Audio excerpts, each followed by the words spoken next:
When changing from moving coil to moving magnet, the sound is muffled. Why would that be? Clarence in Singapore writes to me and he says, "Hey Paul, I have an old PS Audio 4.6. Oh boy, does that bring back some memories. Been using Gold Ring MC moving coil cartridge back then, but I replaced it with an Ortofon 2M blue moving magnet cartridge. When I switch to moving magnet, the volume is soft. When at moving coil, the volume is louder, but the sound is muffled. Is there a compatibility issue, or is my phono stage giving me problems?" You know, that's funny that you bring this up, Clarence, because I've certainly run into this before myself, especially with that older PS Audio equipment. And I tell you, here's my guess of what's happening, my friend. I think you may have left the low impedance resistors that serve the moving coil, and you left it in and didn't pull them out. And the reason I say that is because in those older PS Audio products, we had little gold sockets, and it gave you a bag of resistors and a chart to tell what resistors were what. And we asked you to bend the resistors and push them in, because that was the cleanest way to do it. And a lot of people forget that those resistors that set the cartridge loading are still in there.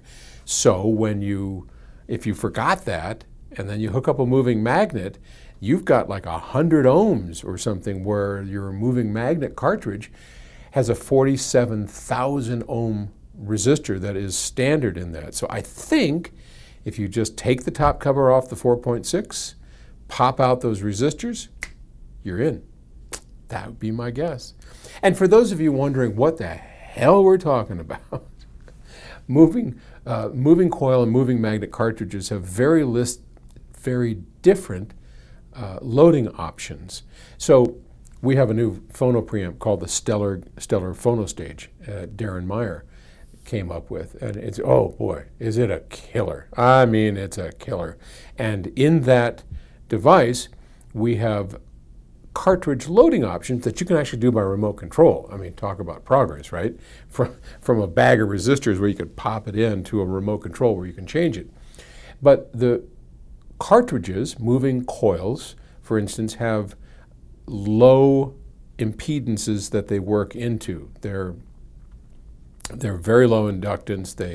They have the requisite that you want to have a fairly low 100 ohms, 50 ohms, 200 ohms loading resistor that smooths out the top end and flattens the cartridge out so it performs properly. And a moving magnet cartridge is fairly high inductance, and if you do that, it'll take that and just muffle the hell out of it. It'll take the top end way down and just ruin it. So there you want a fairly high impedance, 100,000 ohms, 47,000 ohms. And that's, I think, what's happening with our friend Clarence in Singapore. All right. Good luck, Clarence, and drop me a line. Let me know. Paul@psaudio.com. Thanks. Bye.